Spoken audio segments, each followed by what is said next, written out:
This 1899 photo of two sisters looks peaceful, until you notice what one of them is holding. Why would a simple studio portrait of two young women shock historians and force them to rewrite what they thought they knew about the end of slavery in America? Dr. Marcus Chen stood in the climate-controlled archive room of the Library of Congress in Washington, D.C., on a cold January morning in 2021, staring at a photograph that would haunt him for months to come. The image had arrived as part of a large donation from a private collector's estate. Hundreds of 19th century photographs, most of them typical studio portraits of families, couples, and individuals from across the American South. This particular photograph, dated 1899 on the photographer's mount, showed two young black women seated side by side in an elegant studio setting. A painted backdrop depicted a garden scene with classical columns. The women wore identical high-necked white blouses with delicate lace collars and long dark skirts. Their hair was styled in the Gibson girl fashion popular at the turn of the century, swept up in soft pompadours. Both women had the same distinctive features: high cheekbones, expressive eyes, and a subtle resemblance that suggested they were sisters. The photograph appeared unremarkable at first glance. Studio portraits like this were common in the late 1890s, when photography had become affordable enough that middle-class families could afford professional sittings. The women looked prosperous, dignified, and calm. Everything about the image suggested success and stability. But something about their expressions made Marcus pause. The woman on the left, who appeared to be the elder of the two, perhaps 20 years old, met the camera's gaze directly with a look that seemed almost defiant. Her posture was rigid, her shoulders squared as if she were preparing for battle rather than sitting for a portrait. The younger woman, probably 18, sat with her hands folded in her lap, her face turned slightly toward her sister. There was tension in the set of her jaw, a tightness around her eyes that didn't match the peaceful studio setting. Marcus had spent 15 years studying post-Civil War photography, learning to read the subtle details that revealed the truth behind posed images. He had examined thousands of portraits from this era, learning to distinguish between the normal stiffness required by long exposure times and the kind of tension that suggested deeper emotional undercurrents. Something about this photograph felt profoundly wrong, though he couldn't yet articulate what bothered him. The women's body language suggested they were braced for something, holding themselves with a kind of vigilant stillness that went beyond the normal requirements of 19th century portrait photography. Their eyes, even in the faded sepia tones, held a watchfulness that seemed out of place in a formal studio setting. This wasn't the relaxed dignity of people celebrating an achievement or marking a special occasion. This was the alertness of people who lived in constant awareness of danger. Marcus carefully turned over the photograph's mounting board. The photographer's stamp read, Hartwell Portrait Studio, Lexington, Kentucky, Esteems, 1887. A handwritten notation in faded ink said simply, The Sisters, October 1899. No names, no other context, no explanation of who these women were or why their portrait had been taken. He logged the image into the archive system and flagged it for high-resolution scanning. The Library of Congress had recently acquired scanning equipment capable of capturing extraordinary detail, technology that could reveal elements invisible to the naked eye, details that the original photographer might not even have noticed. Marcus had learned over the years that the most important historical discoveries often hid in plain sight, waiting for someone with the right tools and the right questions to look closely enough to see what was really there. He had no idea that this routine cataloging decision would lead him to one of the most disturbing discoveries of his career. 3 weeks later, Marcus received notification that the high-resolution scan was complete. He had thought about the photograph of the two sisters several times in the intervening weeks, that sense of unease returning whenever the image crossed his mind. But the demands of other projects had prevented him from dwelling on it. Now, settling at his computer with his morning coffee, he opened the digital file and felt that inexplicable disquiet flood back immediately. He began his examination systematically, as he always did, zooming in on different sections of the image to note details for the permanent record. The studio backdrop was typical of the era, mass-produced painted canvas depicting an idealized garden setting with Greco-Roman architectural elements that suggested refinement and classical beauty. The women's clothing, though simple in style, showed evidence of quality fabric and skilled tailoring. The white blouses were starched and pressed, the lace collars handmade. Their jewelry was minimal but meaningful. The elder sister wore a small silver cross on a thin chain, while the younger had a simple band on her right hand. Marcus zoomed in on their faces, studying the subtle details of their expressions. The elder sister's direct gaze into the camera lens was unusual for the era, when women were typically photographed with downcast or averted eyes to suggest modesty and propriety. This woman looked straight ahead with an intensity that seemed to challenge the viewer. Her lips were pressed together in a thin line, and there was something in the set of her eyebrows that suggested both determination and barely contained anger. The younger sister's expression was different, but equally unsettling. Her eyes were cast slightly downward, but not in modesty. There was a wariness in her face, a careful blankness that seemed designed to conceal rather than reveal emotion. It was the expression of someone who had learned to hide what they were feeling, to present an acceptable facade while guarding their true thoughts. Then Marcus zoomed in on the younger sister's lap, where her hands were folded demurely over her dark skirt, and his breath stopped. At 50 times magnification, what had appeared to be shadows in the fabric and the natural draping of the young woman's hands revealed itself to be something else entirely. The younger woman's right hand was positioned carefully over her left, and between her fingers, barely visible against the dark material of her skirt, was the edge of something that caught the light. Marcus adjusted the contrast and brightness, his heart beginning to pound as the object became clearer. It was a blade. A small dagger or knife, no more than 4 inches long, with what appeared to be a bone or ivory handle. The younger sister was gripping it between her fingers, holding it flat against her thigh, where it would be invisible to casual observation, but ready to be drawn at a moment's notice. Marcus sat back from his monitor, his hands trembling. This was no decorative accessory, no innocent element of costume. This was a weapon, deliberately concealed, carried with obvious practice and familiarity, and it had been brought into a photographer's studio and documented in a formal portrait. The question that had started his investigation, why would this photograph shock historians, suddenly had a partial answer. But that answer only raised more urgent and disturbing questions. Why did these young women need a hidden weapon? What were they protecting themselves from? And what did this reveal about their lives in Kentucky in 1899, 34 years after slavery had supposedly ended? Marcus knew that understanding what he had found required identifying the two sisters and learning their stories. He began with the photographer's studio. Hartwell Portrait Studio in Lexington, Kentucky had operated from 1887 until 1903. According to business directory records Marcus found in the Kentucky Historical Society's archives, the studio had been owned by a man named Edmund Hartwell, a white photographer who had advertised his services to all respectable citizens, regardless of station. That phrase, regardless of station, was significant. In 1899, Kentucky, most photography studios served exclusively white clientele or maintained separate facilities for black customers. A studio that openly advertised its willingness to photograph black clients was unusual enough to be noteworthy, and it suggested that Hartwell might have kept records of his black customers that other studios would have ignored or discarded. Marcus contacted the Lexington Public Library's Special Collections Department, explaining what he was looking for. A librarian named Janet Foster responded with unexpected news. The library held a collection of Edmund Hartwell's business records, including appointment books and some customer receipts, donated by Hartwell's granddaughter in the 1970s. 2 weeks later, Marcus was in Lexington, sitting in the library's reading room with 3 leather-bound appointment books spread before him. The entries for October 1899 showed a steady stream of customers, families, individuals, couples preparing for weddings. On October 14th, 1899, an entry read, 10:30 a.m., portrait sitting, 2 subjects, special arrangement, payment received in advance. The cryptic notation, special arrangement, appeared only a handful of times in the appointment books Marcus examined. Most entries simply listed the customer's name and the type of portrait requested. But this entry, and a few others scattered through the years, used this particular phrase. Marcus wondered what it meant. A discount for struggling customers? A favor for someone Hartwell knew personally? Or something else entirely? The breakthrough came from an unexpected source. Janet Foster mentioned that the library also held records from the Lexington Colored Orphan Asylum, an institution that had operated from 1892 to 1915, providing care for black children whose parents had died or could no longer care for them. Among the asylum's records was a visitor's log, documenting people who came to inquire about children, make donations, or, in rare cases, reclaim children who had been placed there temporarily. In the visitor's log for October 1899, Marcus found an entry that made his pulse quicken. October 15th, 1899. Hannah and Grace, ages 20 and 18, inquired about younger brother Thomas, age 8, placed in asylum care June 1899. Informed that Thomas had been transferred to apprenticeship arrangement, sisters visibly distressed, provided no further information per policy. Hannah and Grace, 2 sisters, the right ages, visiting the day after that mysterious portrait sitting. Marcus felt certain he had found them, but the entry raised as many questions as it answered. Why had their younger brother been placed in an orphanage? What was this apprenticeship arrangement he had been transferred to? And why had the sisters been denied information about their own brother? Marcus spent the next week digging through more records, trying to piece together the sisters' story. To understand what had happened to Thomas and why his sisters had been searching for him, Marcus needed to learn about Kentucky's apprenticeship system in the 1890s. He contacted Dr.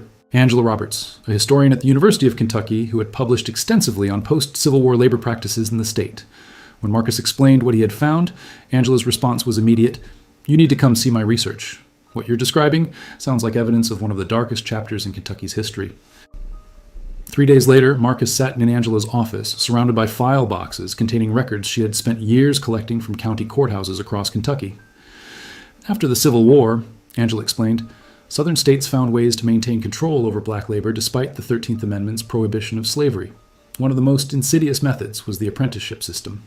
She pulled out a stack of legal documents. Kentucky law allowed courts to declare black children orphans, even if their parents were alive, and then apprentice those children to white families or businesses until they reached adulthood. The stated purpose was to provide care and training for destitute children. The reality was forced labor that differed from slavery only in name. Marcus examined the documents Angela spread before him. Court orders, declaring children orphans despite having living parents. Apprenticeship contracts that bound children to work without wages until age 18 or 21. Testimonies from adults who had been apprenticed as children, describing beatings, starvation, and working conditions identical to slavery. The system targeted families in desperate circumstances, Angela continued. If a parent died, if a family fell into debt, if someone was arrested and couldn't care for their children, the courts could seize the children and apprentice them. And once a child was in the system, getting them back was nearly impossible. The law heavily favored the masters who held the apprenticeship contracts. She pulled out a map of Kentucky with certain areas marked in red. Lexington and the surrounding bluegrass region had particularly aggressive enforcement of apprenticeship laws. Between 1865 and 1900, thousands of black children were apprenticed, many of them to the same plantation owners who had enslaved their parents before the war. Marcus shared what he had found in the asylum records, the notation about Thomas being transferred to an apprenticeship arrangement. Angela nodded grimly. The orphan asylum was often used as a holding facility. Children would be placed there temporarily, then transferred to whoever had requested an apprentice. The families were rarely told where their children were being sent, or given any way to contact them. Angela pulled out one more document, a list of apprenticeship contracts filed in Fayette County, which included Lexington between 1898 and 1900. Marcus scanned through the names, and there it was. Thomas, Negro male child, approximately 8 years of age, apprenticed to Samuel Blackwood, tobacco plantation, Scott County, term until age 21, filed June 1899. Thomas had been sent to a tobacco plantation 30 miles from Lexington. His sisters Hannah and Grace would have had almost no legal recourse to get him back. The apprenticeship contract gave Samuel Blackwood complete control over Thomas until he reached 21. 13 more years of unpaid labor, of childhood stolen, a family separated by a system designed to exploit black children under the thin veneer of legal process. Marcus stared at the document, understanding now the desperation that must have driven Hannah and Grace.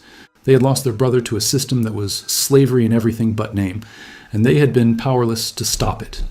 Understanding why Hannah and Grace had posed for that photograph, and why Grace had been carrying a concealed weapon, required Marcus to learn more about their own circumstances in Lexington in 1899. He returned to the census records and city directories, this time armed with their names and approximate ages. The 1900 census, taken just months after the photograph was made, listed Hannah and Grace as servants, living in the household of a family named Preston on West Main Street in Lexington. The Preston household consisted of Robert Preston, a tobacco merchant, his wife Elizabeth, and their 3 children. Hannah was listed as a cook, Grace as a housemaid. The census noted that neither young woman could read or write, and both were listed as single. But Marcus found something disturbing in the employment records Angela had collected. A notation in the Fayette County court records from July 1899, just 1 month after Thomas had been apprenticed, showed that Hannah and Grace had been bound to the Preston household through what was called an indenture agreement. Like their brother's apprenticeship, this was a legal contract that required them to work for the Preston family without wages, supposedly in exchange for room, board, and training in domestic service. The key difference was that Hannah and Grace were adults, not children. Yet they had been forced into a contract that bound them to unpaid labor for a period of 5 years. How had this happened? Angela helped Marcus search through court records for the answer. They found it in a debt case filed in June 1899. According to the court documents, Hannah and Grace's father had died in May 1899, leaving debts to a local merchant who had extended credit for food and supplies. The merchant had demanded immediate payment from the daughters. When they couldn't pay, the merchant had taken them to court.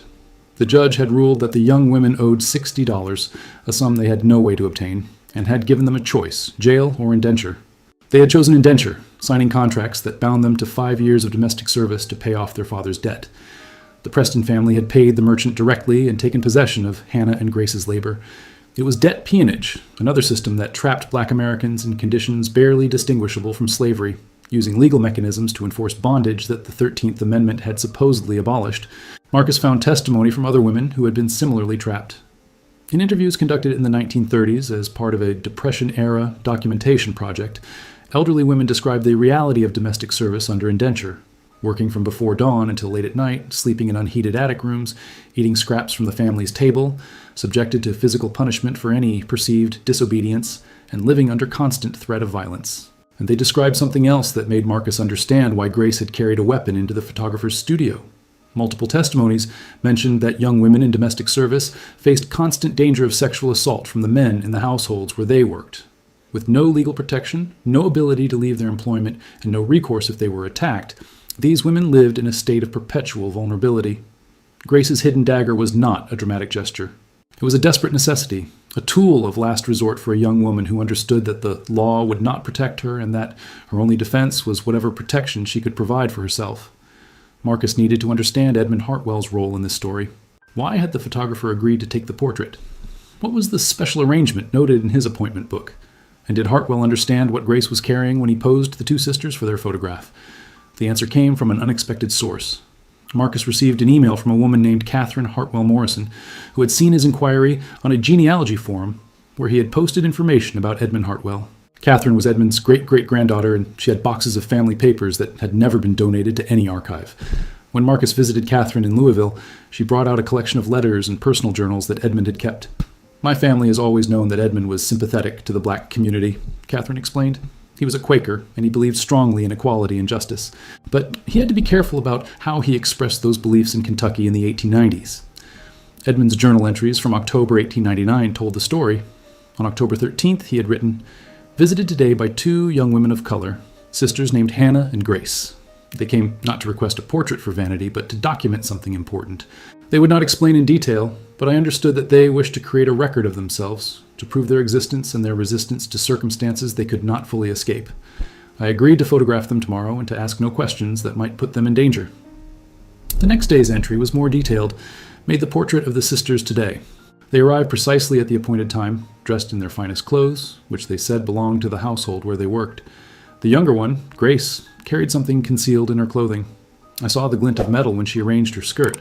I chose not to mention it, understanding that whatever she carried was for her protection in a world that offers women like her little safety.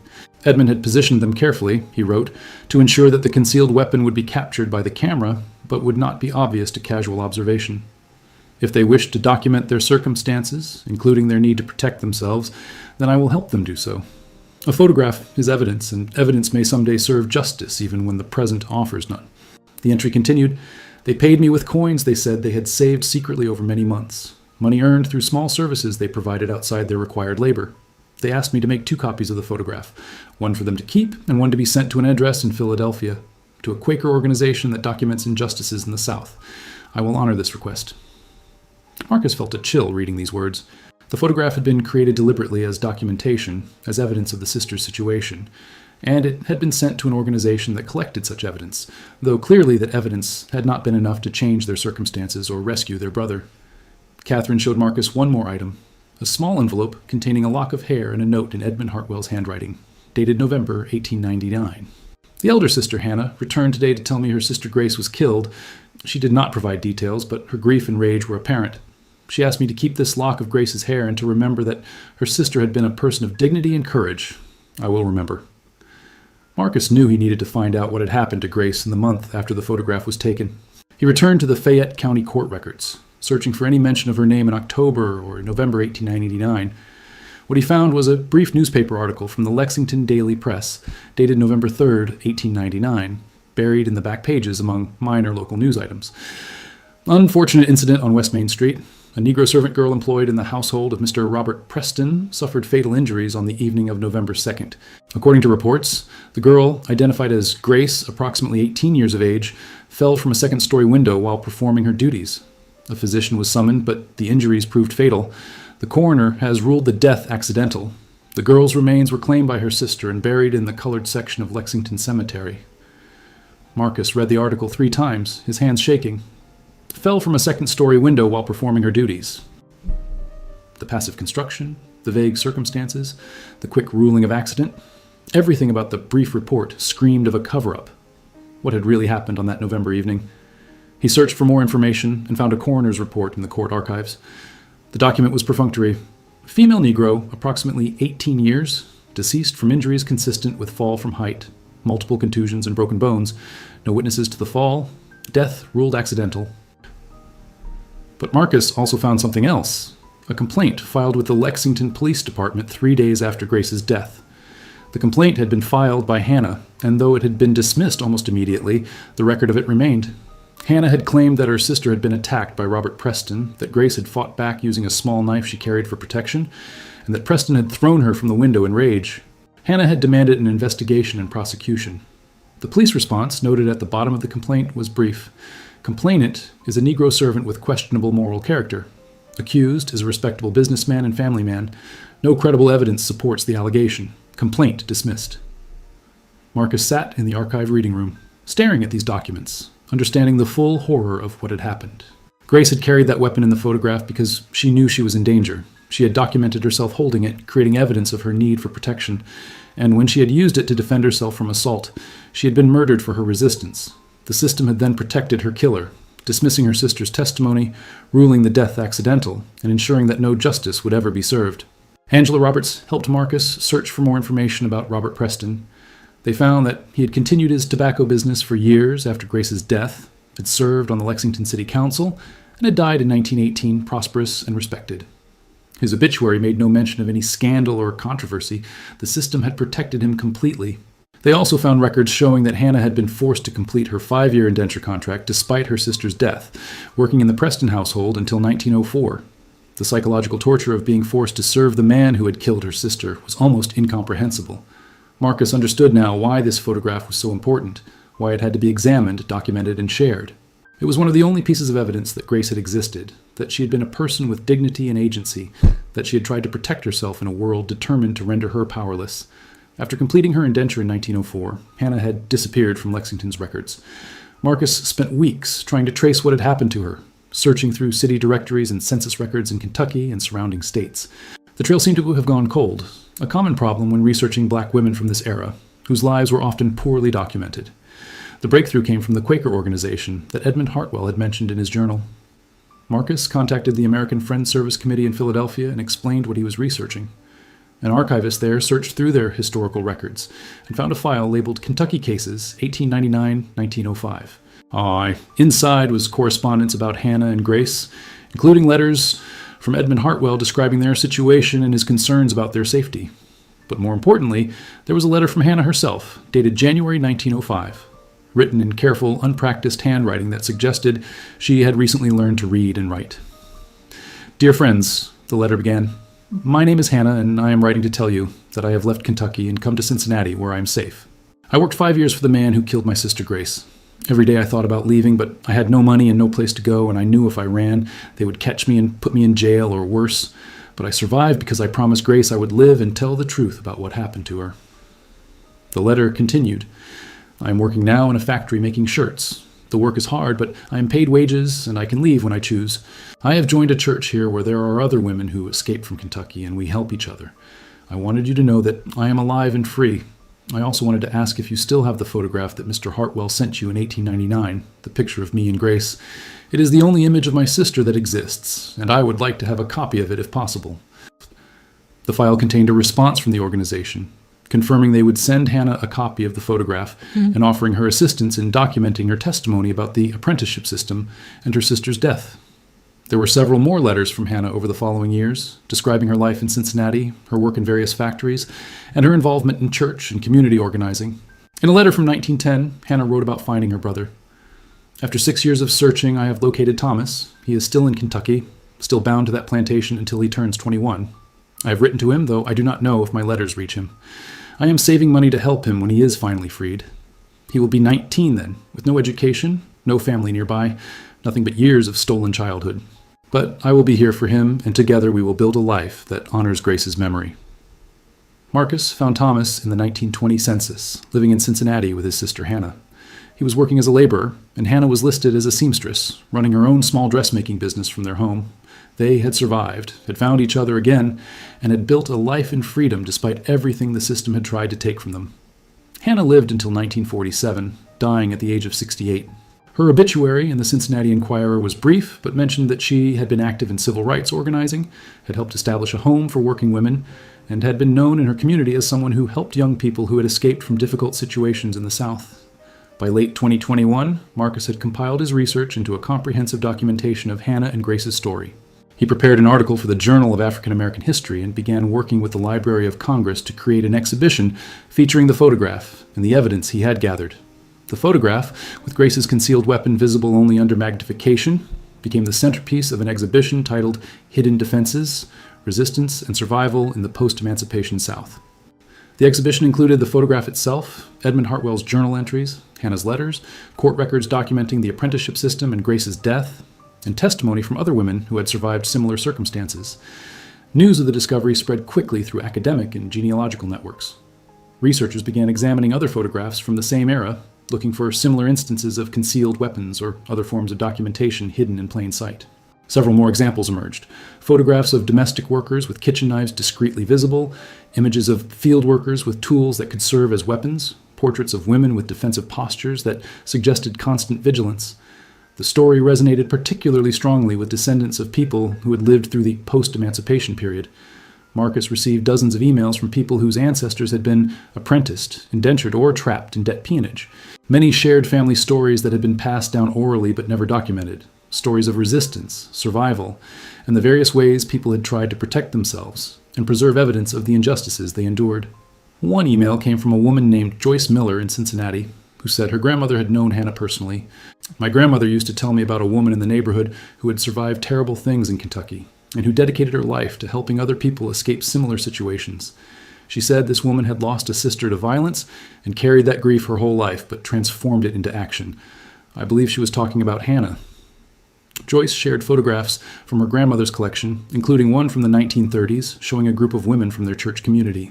In the center of the group, looking directly at the camera with the same fierce dignity Marcus had seen in the 1899 photograph, was an elderly woman Joyce identified as Hannah. The exhibition traveled to museums in Cincinnati, Lexington, and Philadelphia, each venue adding local context about the systems that had trapped people like Hannah, Grace, and Thomas. In Lexington, the exhibition sparked community conversations about confronting difficult history and led to efforts to research and memorialize others who had been victims of the apprenticeship system. The University of Kentucky, where Angela Roberts taught, established a research initiative to document all known cases of apprenticeship and indenture in Kentucky between 1865 and 1920, creating a database that would preserve the names and stories of thousands of people whose experiences had been deliberately obscured or forgotten. The photograph of Hannah and Grace, with its hidden evidence of resistance and survival, became one of the most significant historical documents in the Library of Congress's collection of post-Civil War photography. For Marcus, it represented everything he had dedicated his career to uncovering. The hidden truths that revealed how people had fought against oppression with whatever tools they had, even when the systems arrayed against them seemed insurmountable. In March 2022, the Library of Congress held a special program about the photograph and the history it revealed. Descendants of Edmund Hartwell, including Catherine Hartwell Morrison, attended and shared more family documents. Descendants of Hannah and Thomas, located through genealogical research, also participated, bringing photographs and stories that had been preserved through generations. Among them was Hannah's great-great-niece, Dr. Sandra Williams, a professor of African American history at Howard University. "My family has always known pieces of this story," Sandra said during the program. "We knew that Hannah had escaped from Kentucky, that she had lost a sister to violence, that she had rescued her brother from forced labor. But we never knew about the photograph, about the weapon Grace carried, about the deliberate documentation they created. This discovery has given us concrete evidence of what our ancestors endured and how they resisted. The weapon itself, Grace's small dagger, had not survived. But its image, preserved in a photograph taken 123 years earlier, served as powerful testimony to the reality of young black women's lives in 1899. They had lived in constant danger, had been denied legal protection, had been trapped in systems that exploited their labor and exposed them to violence. And they had armed themselves, both literally and through the creation of evidence, in whatever ways they could. Marcus arranged for a memorial marker to be placed in Lexington Cemetery, where Grace had been buried in an unmarked grave in the colored section. The marker, dedicated in June 2022, read, "Grace, approximately 1881-1899. Domestic worker, sister, and victim of violence. She carried a weapon to protect herself in a world that offered her no protection. She documented her resistance in a photograph that has become evidence of her courage and dignity. Her life and death stand as testament to all who have fought for survival and justice against systems designed to destroy them. The photograph remained on permanent display at the Library of Congress. Grace's steady gaze and carefully concealed weapon, a reminder of the hidden histories that survived in images, the truths that persisted despite efforts to erase them. Every detail told a story. The sisters' identical white blouses, likely borrowed from the household where they worked, their carefully styled hair, assertion of dignity despite their circumstances, Hannah's defiant stare into the camera, and Grace's hands positioned so precisely to both hide and reveal the small blade that represented her only defense. Marcus kept a copy of the photograph in his office. Whenever he looked at it, he saw not just two young women from 1899, but all the people whose resistance had been hidden, whose courage had been documented in ways that seemed invisible until someone looked closely enough to see. The question he had asked at the beginning, why would this photograph shock historians, had been answered. It shocked because it revealed a truth that Americans had tried to forget, that slavery's end had not meant freedom's beginning, that systems of oppression had continued under different names, and that people had fought back in whatever ways they could, creating evidence that would survive even when they did not. Grace had lived only 18 years, but her image, with its hidden testimony to her circumstances and her resistance, would now be remembered and honored forever. The truth she and Hannah had tried to preserve had finally been seen, understood, and shared. That was the power of a single photograph, when someone finally looked closely enough to see what was hidden in plain sight.